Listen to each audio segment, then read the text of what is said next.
দ্বিতীয়বার ডক্টর হিমন্ত বিশ্ব শর্মা মহাশয়ের নেতৃত্বে ভারতীয় জনতা পার্টি সরকার আসছে এবং 16 এবং 21-এর যে আসন সংখ্যা সেখান থেকে বৃদ্ধি হয়ে বিজেপি 1,64,র যে গণ্ডি সেটা আমরা পার করতে পেরেছি। এনডিএ 100-র বেশি আসনে আমরা জিততে পেরেছি।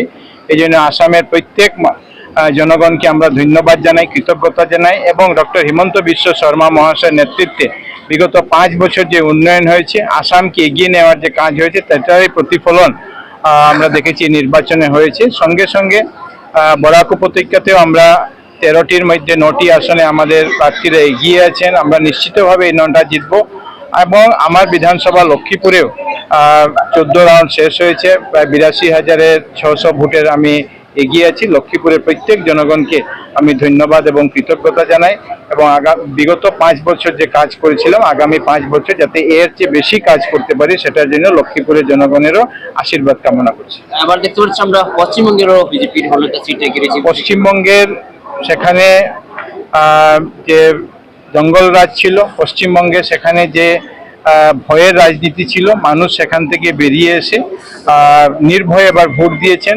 93%-এর অধিক ভোটদান হয়েছে ফার্স্ট ফেজ, সেকেন্ড ফেজে এবং সেটারে প্রতিফলন আমরা দেখেছি ভোটে হয়েছে। আর প্রথমবার ভারতীয় জনতা পার্টি পশ্চিমবঙ্গের মতো এক বিশাল প্রদেশে আমাদের সরকার হতে যাচ্ছে। এই জন্য পশ্চিমবঙ্গের প্রত্যেক নাগরিকদেরকে ধন্যবাদ এবং কৃতজ্ঞতা জানাচ্ছি।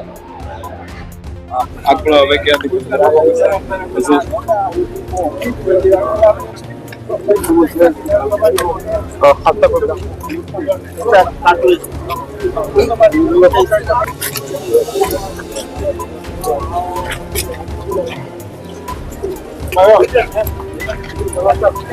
হ্যালো